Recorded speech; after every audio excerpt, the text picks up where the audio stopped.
सुप्रभात प्रिय विद्यार्थियों, नमस्कार, राम राम, राधे राधे, गुड मॉर्निंग। कैसे हो आप सब लोग? आशा करता हूँ आप सब लोग की पढ़ाई अच्छे से चल रही होगी। और संस्कृत व्याकरण के बारे में अपन अध्ययन करेंगे। ये क्लास सेकंड ग्रेड सेकंड और ग्रेड फर्स्ट के लिए वेरी इंपॉर्टेंट क्लास है, बहुत लाभप्रद है। और इस क्लास को जब ज्यादा से ज्यादा शेयर करें, बिना समय गवाए अपन इस क्लास को स्टार्ट करते हैं। अपन पढ़ेंगे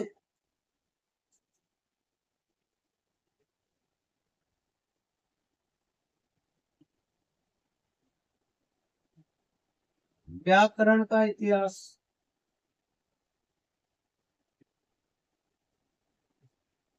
व्याकरण का इतिहास।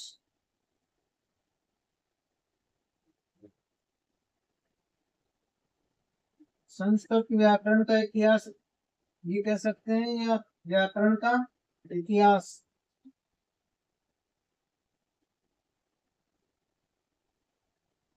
व्याकरण के इतिहास के बारे में अपन बात करेंगे। उससे पहले अपन व्याकरण कैसे निर्मित हुई, इसमें भाषा का क्या योगदान रहा, तो अपन सबसे पहले भाषा की बात करते हैं।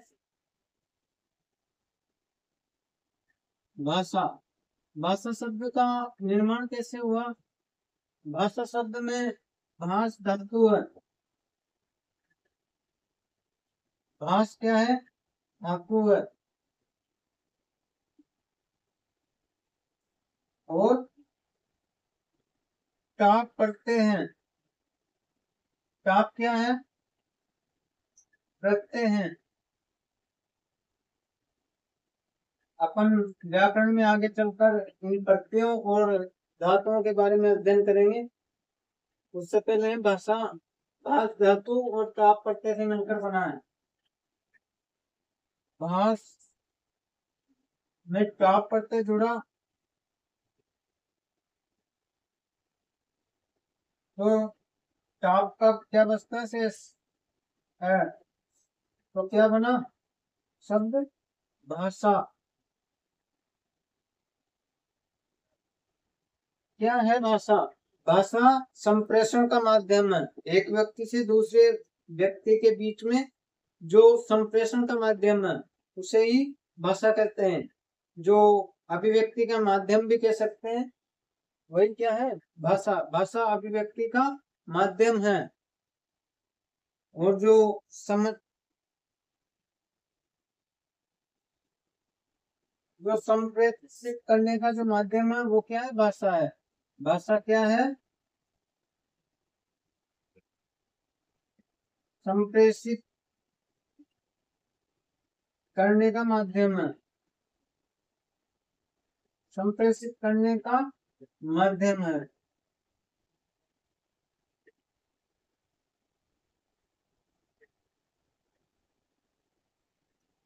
भाषा क्या है? संप्रेषित करने का माध्यम है। एक व्यक्ति से दूसरे व्यक्ति की जो भाव अभिव्यक्ति है वो समझाने के लिए ही ये भाषा की व्युत्पत्ति हुई है। भाषा क्या है? भाषा एक व्यक्ति से दूसरे व्यक्ति को अभिव्यक्त करने की वस्तु को क्या कहते हैं? भाषा कहते हैं। आगे देखिए, ये नोट कर लीजिए कि भाषा भाष धातु टाप प्रत्यय भाष प्लस टाप भाषा बना। भाषा संप्रेषित करने का माध्यम है।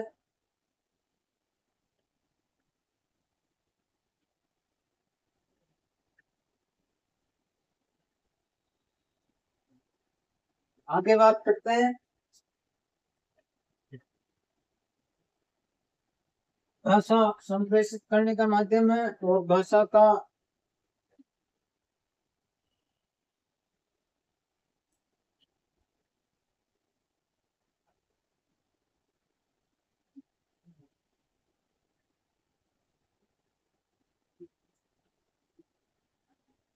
आगे बात करते हैं। भाषा है वो शुद्ध और अशुद्ध। अशुद्ध अपन बात करें तो या तो शब्द ले लो या पद ले लो। शुद्ध और अशुद्ध रूप को क्या कहते हैं? भाषा कहते हैं। शुद्ध और अशुद्ध रूप ही क्या है? भाषा है। लेकिन केवल शुद्ध रूप अपन बात करें, शुद्ध रूप अपन बात करें तो शुद्ध रूप केवल क्या है? व्याकरण है। व्याकरण है। भाषा में जो नियम बने, जो सूत्र बने, उसी को क्या कहते हैं? व्याकरण। अब आप समझते होंगे कि व्याकरण क्या है। और भाषा से ही व्याकरण का निर्माण माना जा सकता है, क्योंकि व्याकरण क्या है? भाषा का शुद्ध रूप है। व्याकरण की एक परिभाषा ये भी हो सकती है कि भाषा का शुद्ध रूप ही क्या है? व्याकरण है।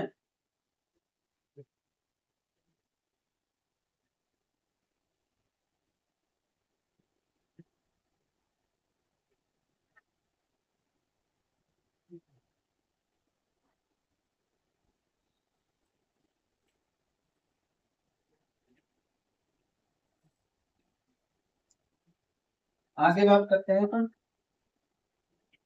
जो ये अशुद्धियां थी, इनको हटाकर शुद्ध रूप व्याकरण बनाया गया है ना प्रिय विद्यार्थियों। क्या? अशुद्धता ही बिगड़ा हुआ रूप छोड़कर शुद्ध रूप। और जो नियम बने भाषा में, वही क्या कहलाया? व्याकरण। और संस्कृत व्याकरण क्या है? भाषा का ही एक शुद्ध रूप माना जा सकता है। अपन बात कर रहे हैं व्याकरण का इतिहास, संस्कृत व्याकरण का इतिहास। इसमें अपन ने भाषा पढ़ी, भाषा से ही व्याकरण का निर्माण की अपन देख रहे हैं कि भाषा से ही व्याकरण का निर्माण हुआ। अब अपन बात करते हैं व्याकरण।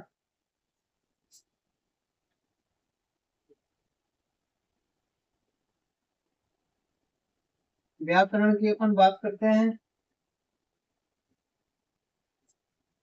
तो अपन व्याकरण में इसकी परिभाषा देखें। इसमें इसकी परिभाषा देखें, संस्कृत में ही इसकी परिभाषा लिखाऊंगा मैं। देखो, संस्कृत अपन पढ़ रहे हैं तो संस्कृत की जो सूत्र है, नियम है और जो परिभाषाएं हैं, वो प्रिय विद्यार्थियों संस्कृत में ही याद करें।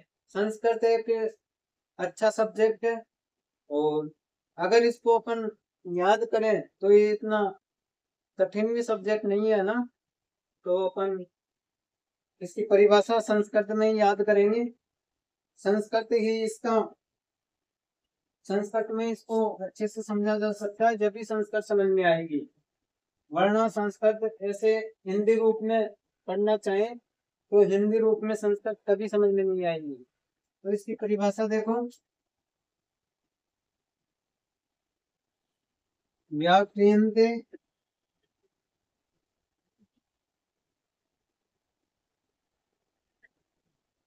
व्युत्पादन्ते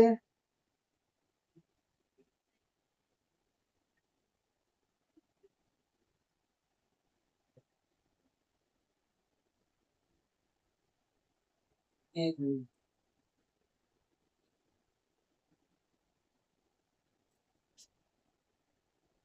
ऊपर लिख दे रहा हूँ। व्याक्रियन्ते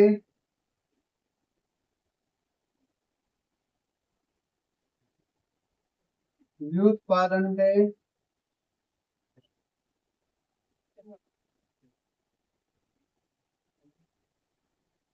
शब्दः।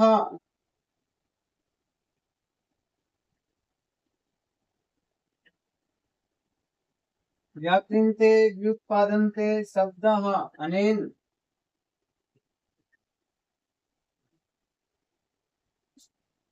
इति व्याकरणम्। इति व्याकरणम्।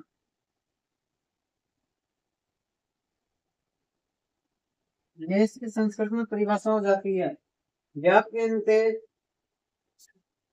व्युत्पादन्ते शब्दाः अनेन इति व्याकरणम्।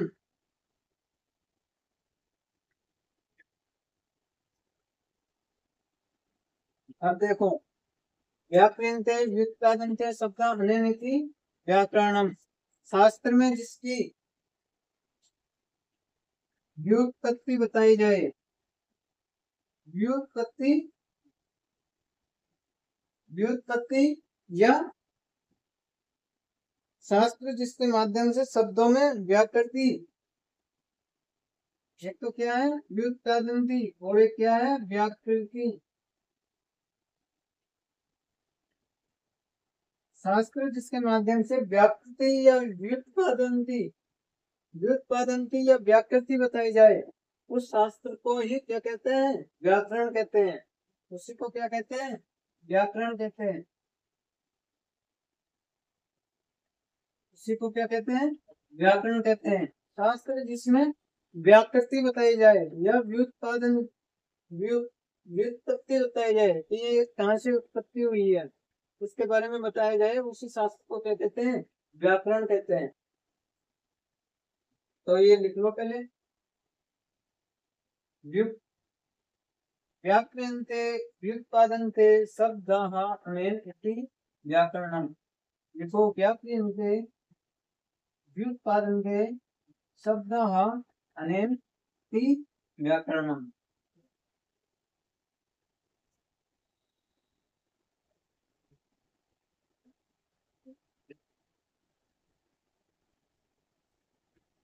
दूसरी लाइन लिखो, स्पष्ट है कि शुद्ध रूप, स्पष्ट है कि शुद्ध रूप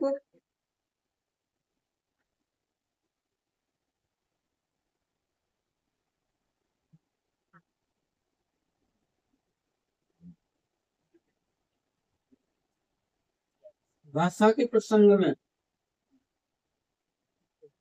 भाषा के प्रसंग में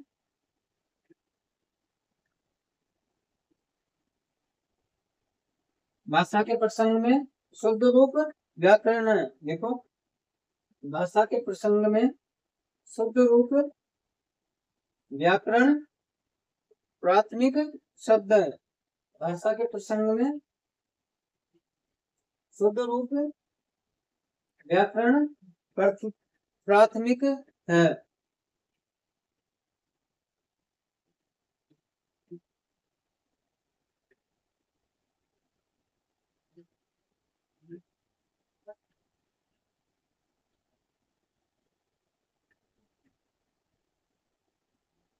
अब आगे चलते हैं।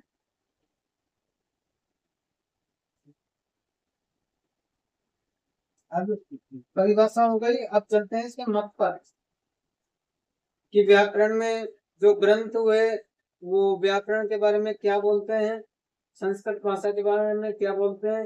पाणिनि हुए, कात्यायन हुए और वररुचि हुए, उनके बारे में अपन अध्ययन करेंगे कि वो व्याकरण के बारे में क्या बोलते हैं। तो सबसे पहले अपन वेद 6 अंगों की बात करते हैं।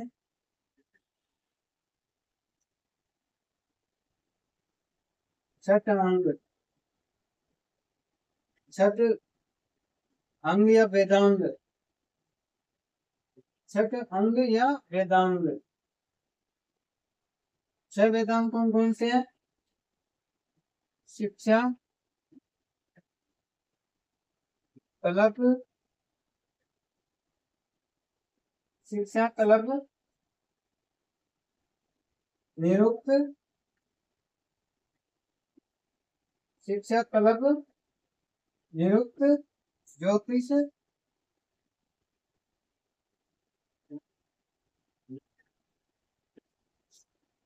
छंद,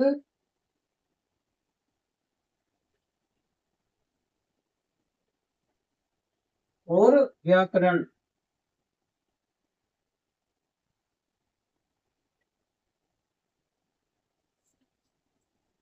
छठ वेदांग माने गए हैं। छठ छह क्या है? वेदांग है। जैसे शिक्षा हो गई, कलप हो गई, निरुक्त हो गया, ज्योतिष हो गया, छंद हो गया और व्याकरण हो गया। ये क्या है? छठ वेदांग माने गए हैं। ये वेद नहीं, वेदांग है। इनको नोट कर लो जल्दी से। तो अपन बात करें तो व्याकरण को क्या माना गया वेदों में?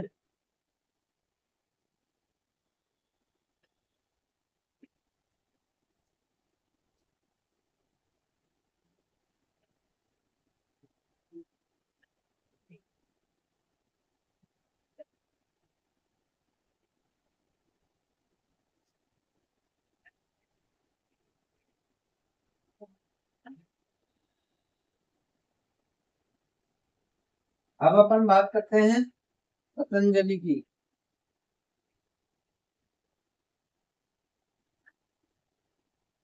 पतंजलि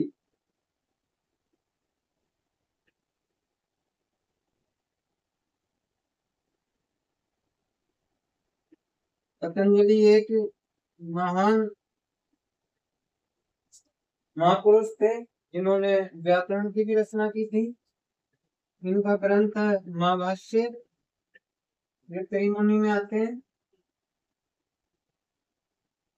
प्रश्न आ जाता है कि त्रिमुनि कौन कौन से हैं, तो त्रिमुनि आपको याद होना चाहिए। पतंजलि के महाभाष्य में व्याकरण के बारे में क्या लिखा है? मुखम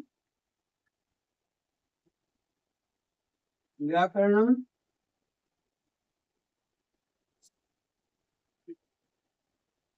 मुखम व्याकरणम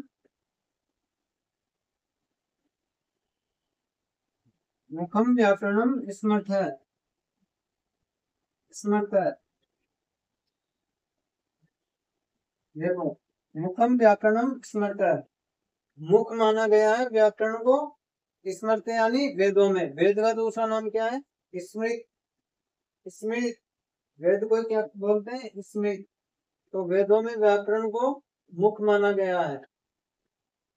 मुख का मतलब जिससे शब्द की उत्पत्ति हुए या निर्माण या व्युत्पत्ति हुए उसे ही मुख कहते हैं, है ना? जिससे सब कुछ ही निष्पादित किया जा सकता है। बहुत कुछ निष्पादित किया जा सकता है। मुखम व्याकरणम स्मृत है। मुख ही व्याकरण, वेद में व्याकरण को मुख माना गया है। अब आगे बात करते हैं अपन। ये किसने कहा है? ये पतंजलि के महाभाष्य में मिलता है।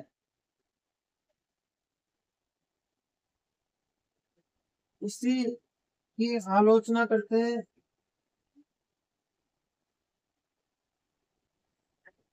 या मैं कहूँ इसी का समर्थन करते हैं, समर्थक है पाणिनि। पाणिनि भी कहते हैं कि मुखम व्याकरणम स्मृत है, यानी मुख माना गया है। शरीर रूपी वट वृक्ष माना है व्याकरण को। क्या माना है पाणिनि ने? वट वृक्ष। वट वृक्ष रूपी शरीर माना है इसको, व्याकरण को। तो अपन पाणिनि की बात कर लिए और पतंजलि के महाभाष्य में ये मुखम व्याकरण स्मृत है। व्याकरण रूपी जो शब्द है इसका उल्लेख मिलता है महाभाष्य में, जो कि किसका है? पतंजलि का है। हम आगे अपन बात करते हैं तो भर्तरी की बात करते हैं। अपन अपन किसकी बात करते हैं? भर्तरी की।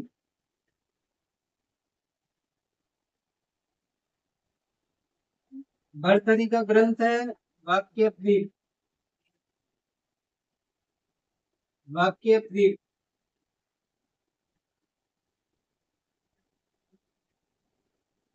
भर्तहरि का भर्तहरि का वाक्य द्वीप। इस ग्रंथ में व्याकरण के बारे में कहा गया है कि व्याकरण एक प्रधान अंग के रूप में माना गया है। क्या है? प्रधान अंग के रूप में माना गया है।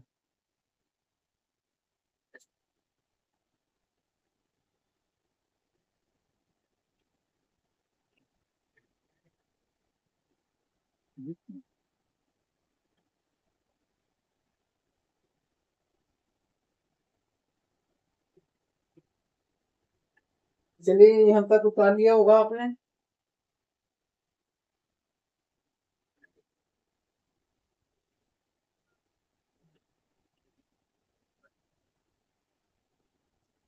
ये नोट कर लिया होगा आपने। अब आगे चलता हूँ।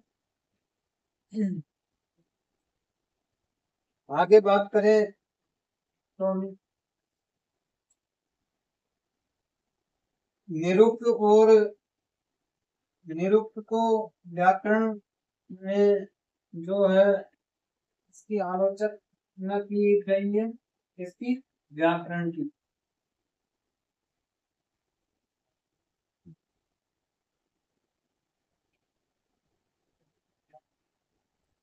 क्या? छह वेदांगों में जो निरुक्त है वो भी इसके क्या रहे हैं? पूरक रहे हैं। व्याकरण के पूरक क्या रहे हैं? निरुक्त भी रहे हैं। निरुक्त भी इसके पूरक रहे हैं।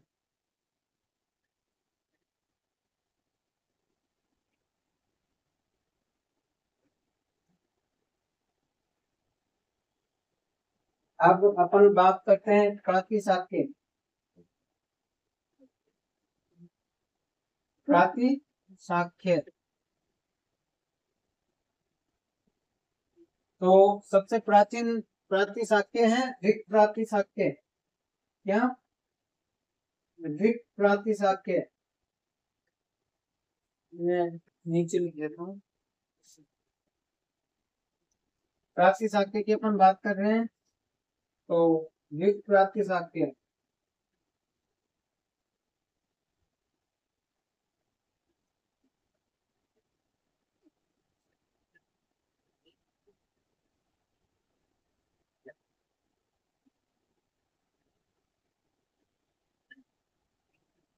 ऋक् प्रातिशाख्य जो कि क्या है? प्राचीन है।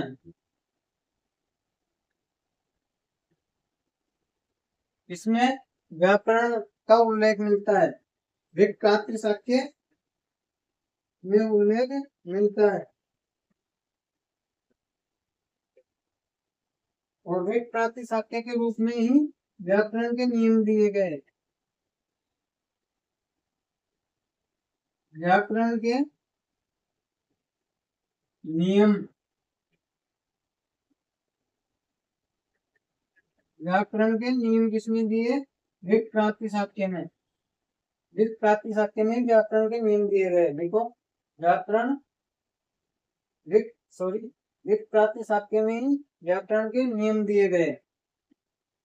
ऋक् प्रातिशाख्य में ही क्या दिए गए? नियम दिए गए।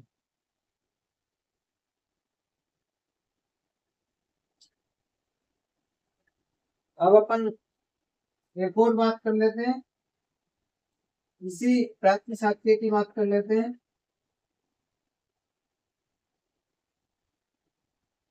प्रातिशाख्य प्रातिशाख्य में ही जो है पाणिनि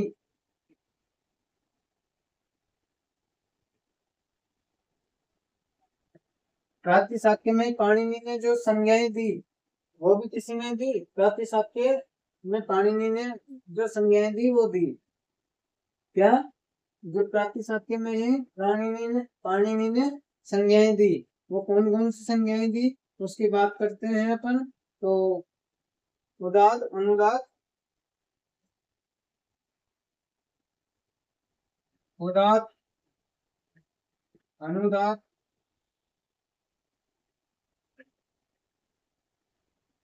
सौरिक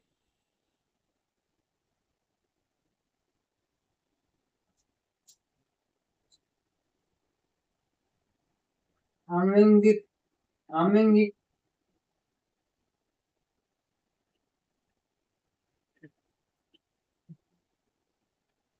संज्ञाएं।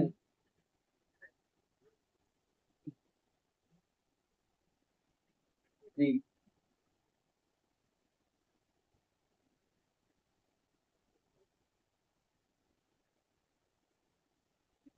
दी या ग्रहण की।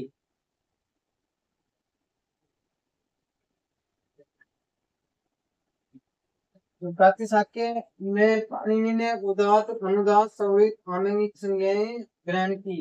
इसमें प्रातिशाख्य में ये उदात्त अनुदात सौरित ये क्या है, ये व्याकरण में ही पढ़ेंगे अपन। ये व्याकरण की संज्ञाएं हैं, संज्ञाएं हैं, ये अपन व्याकरण में ही बात करेंगे आगे चलकर। तो इसको नोट करो जल्दी से।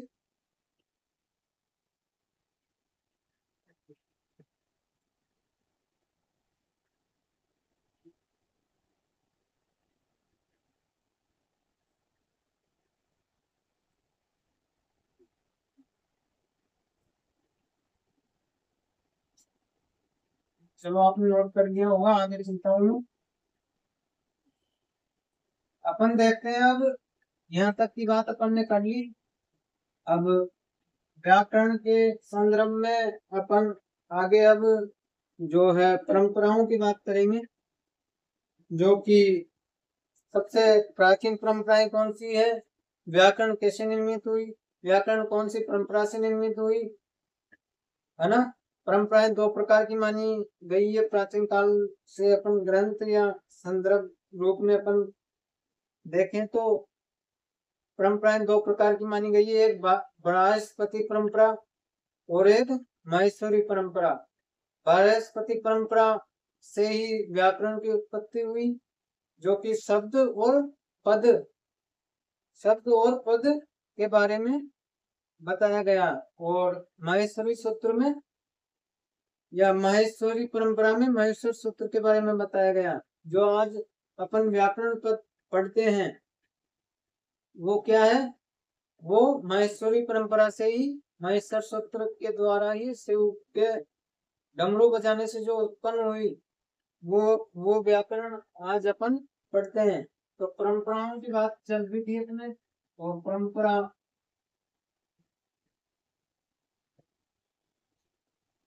परंपराएं जो मानी गई है, पहली परंपरा है बृहस्पति परंपरा।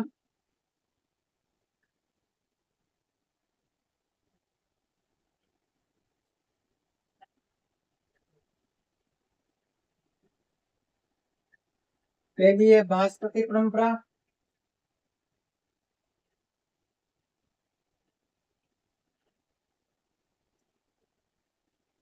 और दूसरी इधर लिख देता हूं मैं, माहेश्वरी परंपरा।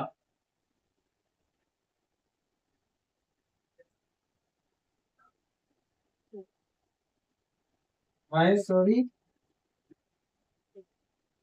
परंपरा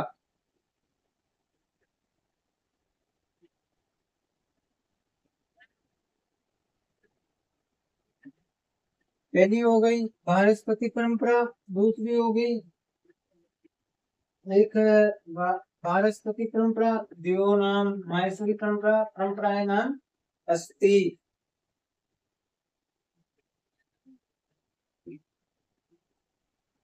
अब देखो बृहस्पति परंपरा से शब्द और पद, शब्दों और पदों का निर्माण माना जाए तो वो कौन सी है, बृहस्पति परंपरा।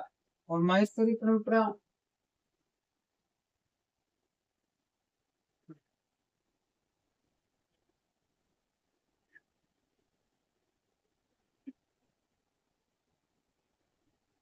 देखो, माहेश्वरी परंपरा कौन सी है, सूत्र निर्मित हुए, सूत्र निर्माण। इसमें अपन क्या पढ़ते हैं, सूत्र या नियम।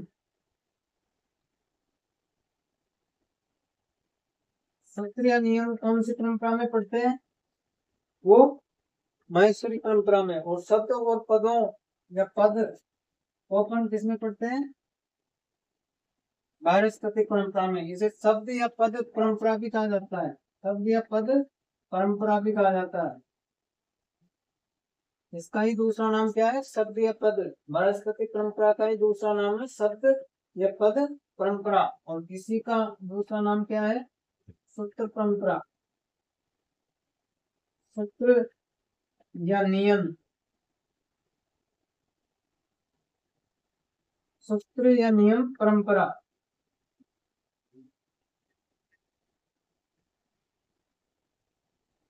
सूत्र या नियम परंपरा। अब आगे बात करते हैं वानस्पतिक परंपरा की। अपन बात करें तो सर्वप्रथम जो ज्ञान हुआ वो ब्रह्मा को हुआ। व्याकरण से अपन पहले भाषा पढ़े, भाषा से व्याकरण आए, और व्याकरण में परंपराएं पढ़ रहे हैं कि संस्कृत व्याकरण है उसका निर्माण कैसे हुआ। पहले व्याकरण आज का, ये देखो मैं समझाऊं तो, आज का रूप ये है व्याकरण। पहले का रूप था व्याकरण। व्याकरण क्या करिए स्टूडेंट? व्याकरण। व्याकरण में ज्यादा सूत्र हुआ करते थे।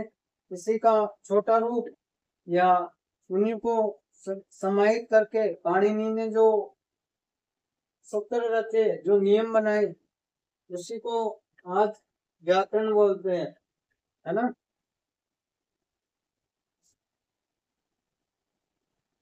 तो सबसे पहले ब्रह्मा ने इस भाषा का ज्ञान था। ब्रह्मा से फिर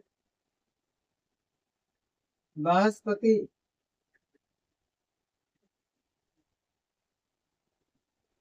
इनको बृहस्पति को, और बृहस्पति से इंद्र को,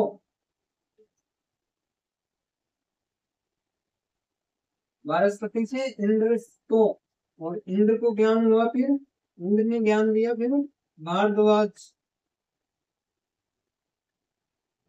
भारद्वाज ऋषि हुआ करते थे क्या? भारद्वाज को, और भारद्वाज से ऋषि मुनियों को।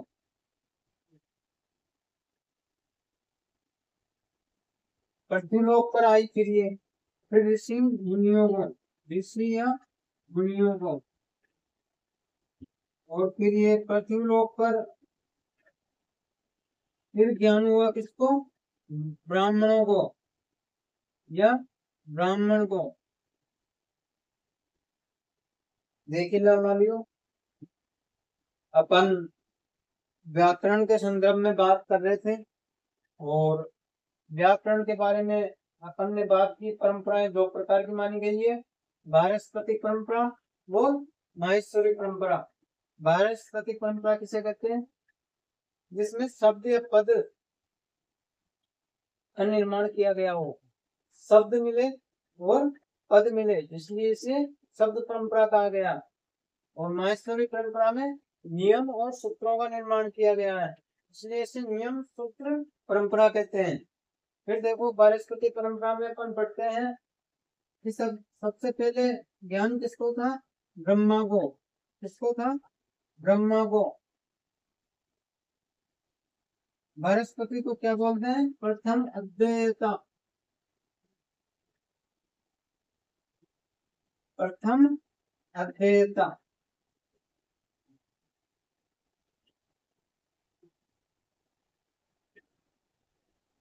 प्रथम अद्वैता के रूप में किसको मानते हैं?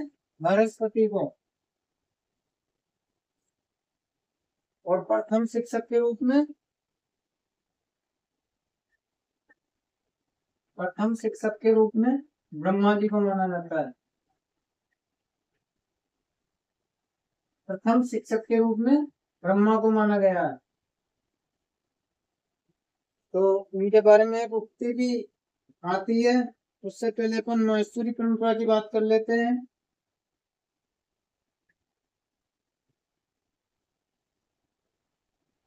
देखो, ब्रह्मा को इसका ज्ञान था, ये अपन ने बृहस्पति परंपरा में भी पढ़ी कि ब्रह्मा को ज्ञान था। ब्रह्मा ने ज्ञान दिया शिव को, और शिव ने डमरू बजाया, जिससे क्या हुई? वर्णों वर्णों की उत्पत्ति हुई, जिससे क्या बना? ये नियम और सूत्र किससे बने? शिव के डमरू से बने। और शिव कि इन्हीं दोनों की व्युत्पत्ति से पाणिनि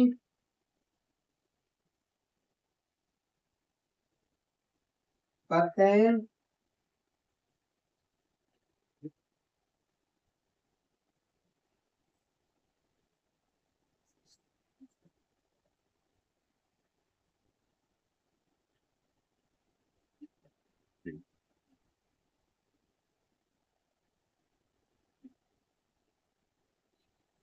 और पतंजलि,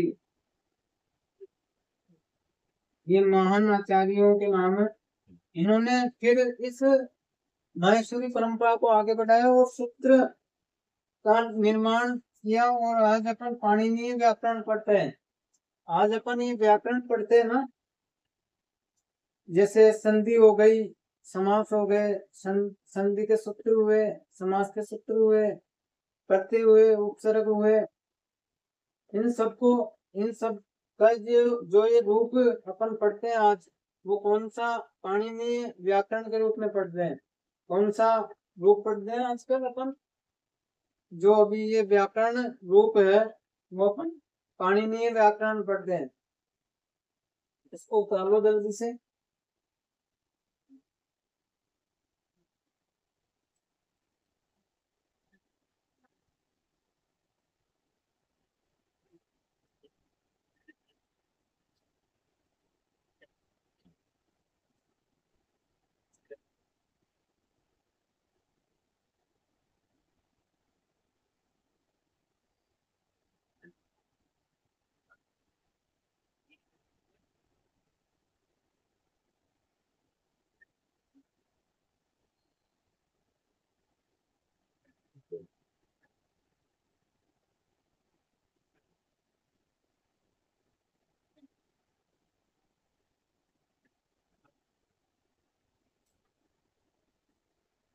आप सभी ने ये नोट कर लिया होगा।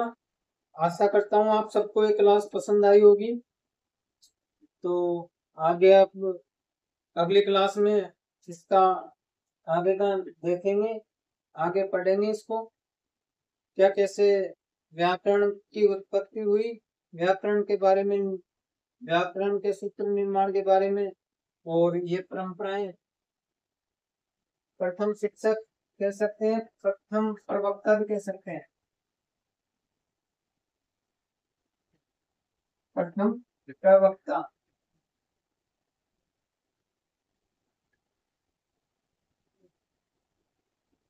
प्रवक्ता, प्रथम प्रवक्ता ब्रह्मा को, और प्रथम अध्याय का बृहस्पति को या बृहस्पति को, बृहस्पति या बृहस्पति को माना गया है। आगे अपन बात करेंगे। इस क्लास को ज्यादा से ज्यादा शेयर करें विद्यार्थियों। ये क्लास आप लोगों के लिए ही है।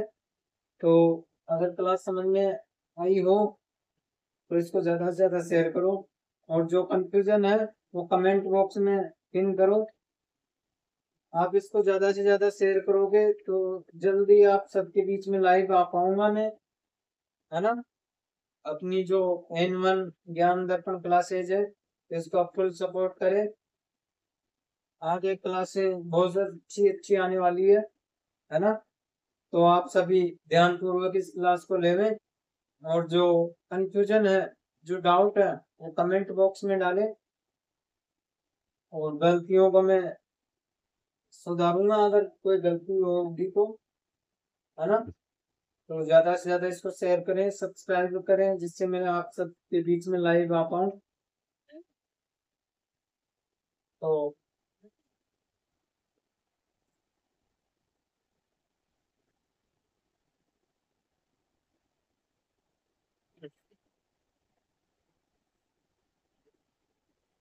शेयर करें इसको ज्यादा से ज्यादा।